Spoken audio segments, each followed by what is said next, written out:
Hello and welcome to Rock Your Block. I'm your host, Tia Young. We have a real treat for you today. He is a very accomplished young man. He is a 2022 graduate of Fork Union Military Academy in Fork Union, Virginia, a school that was established over 100 years ago in 1898. He graduated with a cumulative grade point average of 4.602. Also, he was their valedictorian and honors graduate. He also had the distinguished rank of battalion commander. So, ladies and gentlemen, please welcome our young emerging leader, Robel Lulseged. Robel, hello. Thank you for having me. Well, thank you for coming in. How was that drive-in? It was good. It was good. It was a little out the way compared to where I normally go. It was a nice change of scenery. Okay, good. But you got here. You got here on time. We got here. Yes. So let's get started with some questions I have for you. Okay, you graduated from Fork Union Military Academy. You were valedictorian of your class, top honors, and also played sports. How did you juggle all three of those things to come out student number one? Well, it was difficult. It took a lot of dedication and drive. I mean, I knew I wanted to really focus in on my sports commitments, and obviously academics are the main priority. So a lot of the times I found myself staying after class, after hours, getting ahead on whatever work I can, or staying late doing projects, because I knew once sports time came, our schedule didn't have a lot of time, free time, wiggle room, so you had to work with what you got. So whenever there was free time, I was making sure that I was maximizing it. And the time that was scheduled, sports, had about an hour and a half for that. Made sure to get the job done, no messing around. I mean, if it was an easy day, it was an easy day. If it's a hard day, it's a hard day. Do what I gotta do. Right. Because later on, we have our study period at night. It's about 2 hours. That's what we had at our school. And so that forced everybody had to do that? Yeah, everybody had to do that. Yeah. And I mean, sometimes, depending on what class I was taking at the time, if it was an AP dual enrollment class, homework might take longer. After that, between then and lights out, I'd be patrolling the hallway. Since I was a leader, I wouldn't have that extra time to work on my schoolwork, so I'd be watching the kids, making sure everything's good, the order is good. Right. So, I really had to make sure that time that I was in class, or that free time after class in between then and sports, was being used, because every second really couldn't be wasted if I wanted to do everything: leadership, sports, academics, and achieve high in all three. Right. Well, you did it right. Thank you. Now, what sports did you play? Or was it playing, or running, or jumping, or what? What did you do? Well, I ran and played basketball. I played basketball from the 4th grade and on, so I've actually been playing basketball longer. It is my favorite sport, but I found myself being better in running, in my opinion. I played basketball I stopped playing my junior year. My senior year, I focused solely on track, but I did both throughout middle and high school. Distance runner, runs in Ethiopian jeans. That was a lot. That was. So. Well, what we're going to do now, we're going to play a short clip of your valedictory address, and then we'll be right back. All right. That prompts me to ask all of you, who do you want to be? What impact do you want to make? And how can you change someone else's life? Now, I want to look to the future. Sure, we'll be gone from FUMA and just become a chapter in its book of over 120 years of history. But that doesn't mean our journey's over. What's ahead of us is an unpredictable sea of life. Most of us have heard that if we use all the skills we've learned here, that we'll make it somewhere far in life. And the common thought after that is probably something like, making my bed every day isn't going to make me a millionaire, and marching every day isn't going to make me a pro athlete. Sure, a lot of the habits we practice here will be left behind, and that's only natural. But other habits like time management, respect for your coworkers, and understanding that there are consequences to every action, whether they're good or bad, are things that you should take along your journey. This academy isn't a place where you're going to succeed by simply being here. You and I have seen many cadets, some of them being really good people, end up leaving the academy mid-year just because they weren't fit for the place. You ultimately made it here by applying yourself day in and day out and following the difficult guidelines set before you for a better future. Going forward, I want to ask you to work to become a better version of yourself every single day. Every change you make doesn't have to be noticed by others either. Baby steps are fine. I won't be the first to tell you this, but life isn't a sprint, it's a marathon. So take as much time as you need to perfect your craft and be proud of who you'll eventually become. Wow, Robel, that was really, really nice. I like that. Thank you so much. I know we didn't get a chance to play the whole thing for the audience, but the clip that we played really showed that you did a good job on that. Thank you, I appreciate that. Now, what university will you attend? Tell us a little bit about that and what you plan to major in. Well, next year I'll be attending the University of Virginia in Charlottesville. UVA, all right. Yeah, originally I applied under their kinesiology program. It's a very selective program. I think they accepted around 50 first years out of like 1,000 applicants. And that was really good, but somewhere along the line, throughout the last few months between application and the summer and all that, I realized I didn't really want to do that as much as I thought I would. And I've been studying for, like my mom does, I've been studying for my life insurance license. I've been getting into sort of the business field. I've been studying that a little bit, looking into it, and that interests me more. So I'm planning to switch into their College of Arts and Sciences and go into their commerce program. Now that's a program I have to apply for going into my third year of college, but that's a track that I'd rather go to right now instead of the kinesiology track. So are you a licensed agent already? Not yet. I finished the course. I'm taking practice exams. I'm getting ready to take my exam before I go into the school year. Wow, that's something. And now when does school start? I move in on August 18th, so a little under a month. So you're going to be on campus. Yes, ma'am. Oh, that's exciting. I know. Can't wait. I actually can't wait. It's a whole new environment. I know I did the boarding school thing before, but this is different. Yeah, a lot bigger. Different. It is different. Now, I know that you were raised in a single parent household. I know your mother has worked very hard, and she's been so proud of you and your brother, who I think he graduated. Abel graduated, what, last year? This year. This year? We both graduated. Two. Wow. Yeah, one going to college and one graduating from college. Oh, it's wow. a big year. Yes, yes. And she's devoted to you guys, and I know you're devoted to her. And I know with the sacrifices that it wasn't easy. But what skills did you learn from your mother? I'd be curious to know that. From my mom, I learned mostly about love and dedication and sacrifice. I mean, when it came to her raising us, everything that she did was devoted to us. You know, work, I'd see her wake up early, go to bed late. You know, back then when she did real estate, she was out showing homes early, late, working on in the early mornings life insurance policies. She'll be on Zoom sessions teaching the community about financial advising and all that. And I mean, when we were younger, you know, she would be taking us to all of our basketball practices with my brother when he played t-ball when he was little. You know, she was doing it all. She was being a super mom. And I mean, she showed me that you really have to put that time in.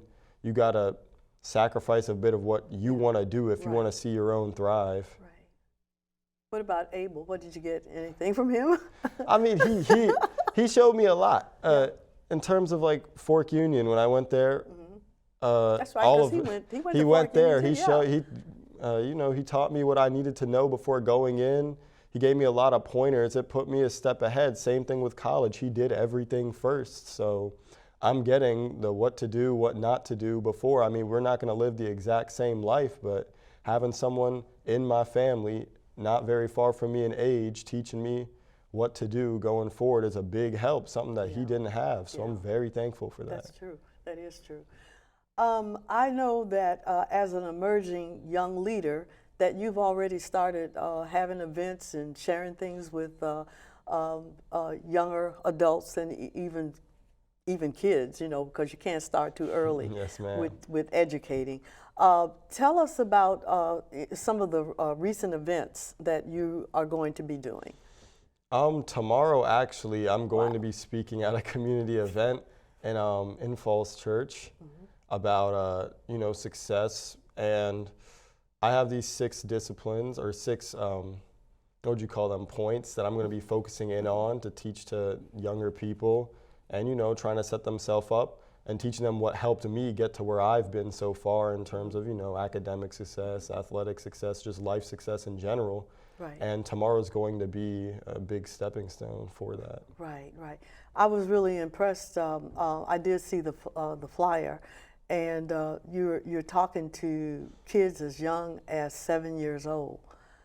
And that's what I was saying. It's never too early to get started. Of course. So I wish you well on that. Thank you so much. On that Thank end. you.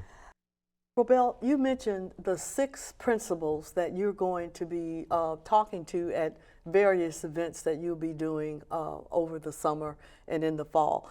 I know we might not have time to get to all 6 of them before the break, but if you could get started, and then we'll pick up after the break. So could you tell us about those 6 principles?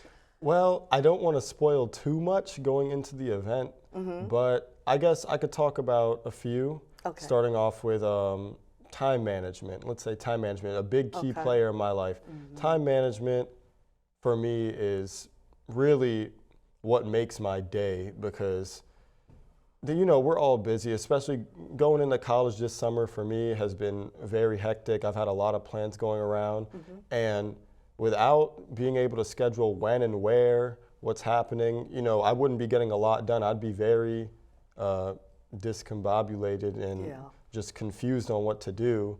And I think even then, on top of that, time management, when it comes to dealing with other people, raises your reputation. People know that you can, that you know what you're doing with your time, that you're getting things done. It raises productivity, efficiency, and all that. So, I mean, in that sense, time management is a very important discipline and point for my life that I live by every day. And another one I would say is habits. Habits are big, good ones and bad ones. They both play a part in everyone's lives. And I'd say they're the backbone of your life. They're what make or break you. For me, when I was at school, I'd wake up, make my bed every morning, eat breakfast at a certain time. That schedule was kind of pushed on you, but it was for a good thing. It built routines in you that would help set you up for success later. When you make your bed, it's the first task you complete in the day. It makes you feel good about yourself. I actually got that from this Admiral McRaven. You could look it up on YouTube. It's this speech. I've seen it countless times. That's one of the things he says.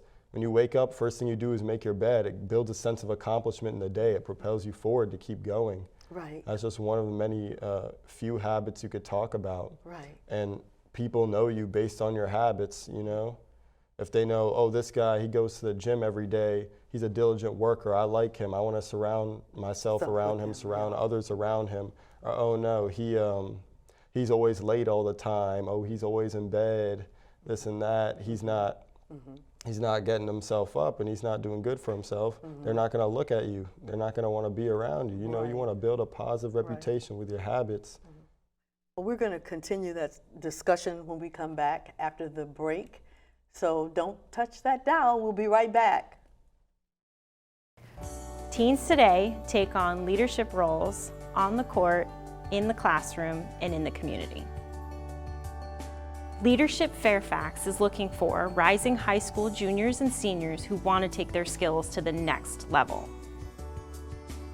Since 1987, Leadership Fairfax has inspired, engaged, developed, and connected with more than 1,600 leaders at all stages of their careers. This summer, learn leadership skills for college and beyond from Fairfax County's best and brightest. Begin your journey today by visiting leadershipfairfax.org.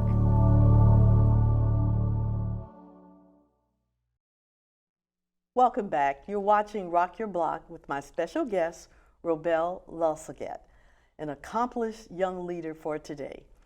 Prior to the break, we were talking about some of the things that you're going to talk about with your leaders that are coming to your events.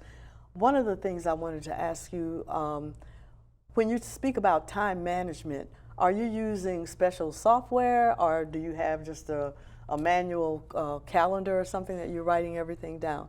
What do you use to help you manage your time? It's very traditional for me. I just write it down.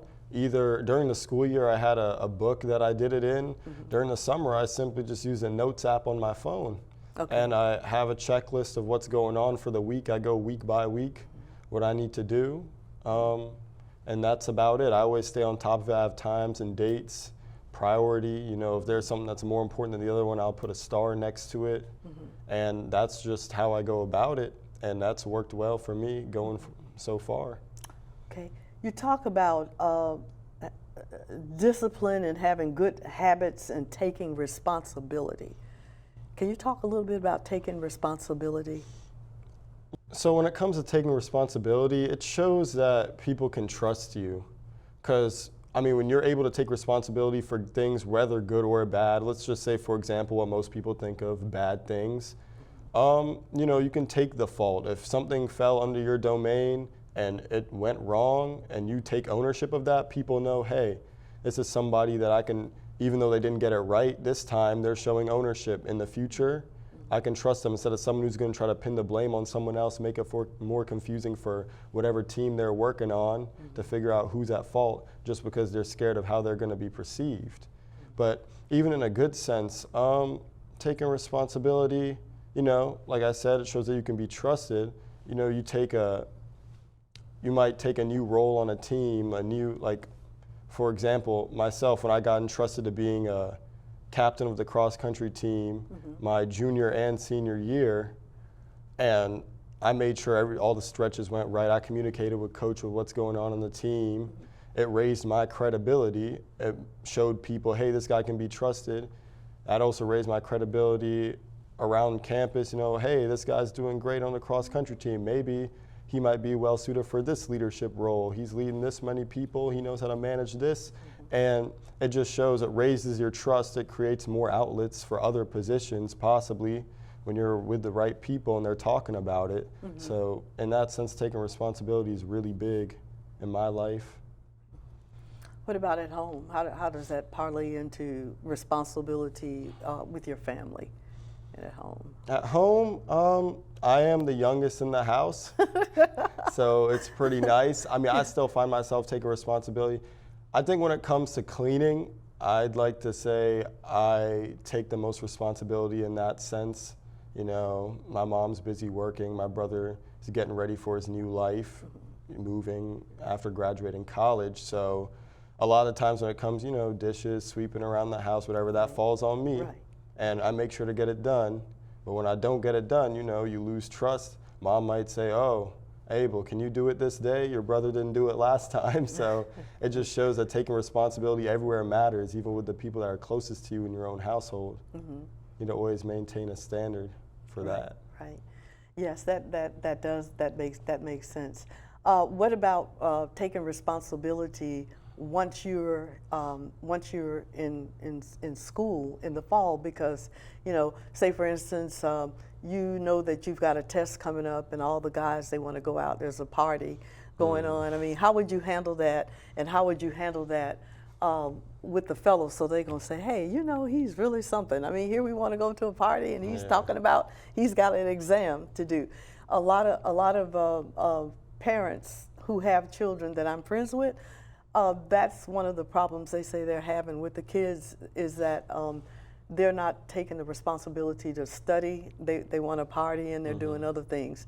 And they're afraid to say something to their friends about it because they don't want to look like the jerk or the nerd or whatever. Well, what I really see is, I mean, I found myself struggling with that in high school sometimes, but you really just have to step up to the plate. You got to let them know, you know, you weigh out the pros, the cons, what you look at it all and you say, hey, how much do I know about this subject? How well prepared am I for this quiz? You know, if you're a master at it, let's say it's a calculus quiz and you have a STEM brain, you're perfect, you know everything about it, you know, it might be okay to go out. But for most people that aren't masters at that subject, you need to stay in and study. They tell them, hey, my grade is on the line here. I care about my classes. And I think most people respect that. People are just too scared because of whatever they see on TV or whatever, you know, the stereotypes, the college stereotypes and whatnot, of people who are like gonna make fun of you for being the nerd. But I mean, it's doing the right thing. There are a lot of people nowadays that are actually getting that more and more. And I think people just need to see that and show their friends, show their groups of people what's really important. Because it's okay to have fun, but those who understand that their academics are the priority are going to be at the top at the end. Right. That's good. Where do you see yourself in the next 3 to 5 years? I'm thinking about what you're saying, that you're taking up studying. That is, that's a lot. And then you're now also sitting to take an exam to be a financial services professional. That's like double. I mean, I know, yeah. It's a lot. So where do you see yourself in the next 3 to 5 years? Well, I see myself graduating from college, obviously at UVA, having a great community around me, family, and what I really hope to see is how far I can take, what I'm doing right here, right now. Hopefully, the events can spiral into something bigger in terms of speaking out to the communities, the young people, and I hope that I can just inspire minds and have it grow bigger so people can learn what got me to success and hopefully propel themselves to success too. Were there ever times that in high school that you just got kind of down? I mean, did you get moments where you're just like, Yeah, no. And then how did you handle that? I definitely did. There were a lot of times where I got down, especially during the college application process and all that, because that was a really stressful time for me. I had a lot going on in terms college, the application well, process? Yeah, it's probably changed from when I went to school. I mean, like, it was that with their essay, with the essays that have all these requirements. On top of that, I was in a class.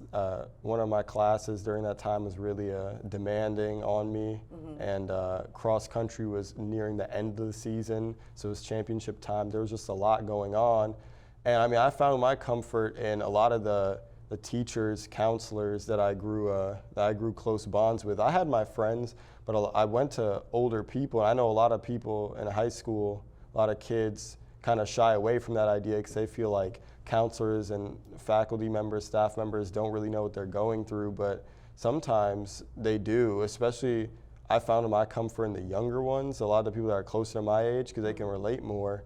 And I just talked to them about what was going on. They gave me a lot of tips on how to handle it. They helped me manage my time more than I did, because when I got to around that time, I wasn't very good at it because I was just juggling everything at once, and it was a lot for me to handle. So I ended up finding my place with teachers and counselors. And they helped you out a lot. They did. Well, what tips and advice would you give to young people who are listening to you now? Some may be thinking that they're not college material, they don't think they can make it. Others don't have that problem, but I know there's a lot that goes on when kids go off to school, when they've been at home, and then all of a sudden you're kind of pushed in an adult role because you have to make decisions, Mom, and Dad, they're not there, nobody's there to tell you you can't do that. What advice would you give? I would just tell them to really take a chance on what you've been hesitating on. I'd say when I was in 8th grade, I was going into high school, I didn't want to take any honors classes, anything like that. I was really worried about it. I thought it was going to be the end of the world. And one of my advisors, a very good friend of mine now, he told me, hey, at the end of my 8th grade, he was like, how about you just try taking honors algebra and see how that goes, and don't worry, we can pull you out of it any time, but I really feel like you're missing out on an opportunity here. And I weighed out the pros and cons. Now when I say take a chance, you don't take a chance on everything. You really got to see what's going on around you, how your life is. But if there is some room to fall back on and you're hesitating on doing something, go ahead and do it, because that class ended up going well. For all of high school, I ended up taking honors classes. I started taking APs and dual enrollments, college level, and I ended up becoming the valedictorian. If I ended up, staying back and never taking that leap, who knows where I would have been. Well, were there times that you called Mom or your big brother? Were there I would talk to my brother. Most of the time, I didn't want to. You didn't want to bother Mom. But yeah, I'll talk to my brother about whatever worries were going on. And most of the time, you know, he would be there. He experienced it. He's 4 years older than me. So, and again, I had that help. Right. I had that person to reach out to. And even then, like I said, there were always those teachers and counselors that a lot of people are scared to approach. Right. Now, the school that you attended is a religious school, is that right? Yes, ma'am. It's an academy. So how did the spiritual side of you get you through the 4 years? Well, at the school, we went to chapel 5 days a week. No, 6 days a week. We went 5 days a week. It was 5 days a week, Monday through Thursday and Sunday. So I had a close connection with God during that time. Good. You know, I was praying every day, praying before my meals, praying when I wake up, go to bed. And a lot of times I did turn to God, especially before big events where I was really worrying and I thought there was no chance, no hope of me succeeding. Let's talk about, you know, the SAT or cross-country championships. I can vividly remember those times this year, or no talking to anybody was really helping me out. So I just sat down and prayed to God one-on-one in my room, and things ended up working out well. Yes, they did. They worked Cross-country out very well. championships ended up well. I made all-state, and SAT didn't go too bad. That's good. Well, you know, Robel, we're just about out of time. I am so happy that you came here. It's an honor to interview you today. And, you know, I'm hoping that maybe this summer that you could think about hosting a show for emerging young people to come on and talk to them. Yeah, maybe next summer. I don't want to crowd you up too much with your schoolwork, but maybe next summer we can talk about that, and then you can have your own segment. Yeah. I'd love to have you. Thank you. I'd love to work with you too. Thank you so much for coming. We appreciate it. Thank you. Well, it's that time again. If you have any questions about today's segment, please see the information scrolling below. You have been watching Rock Your Block. Thanks for watching, and bye-bye. Be safe.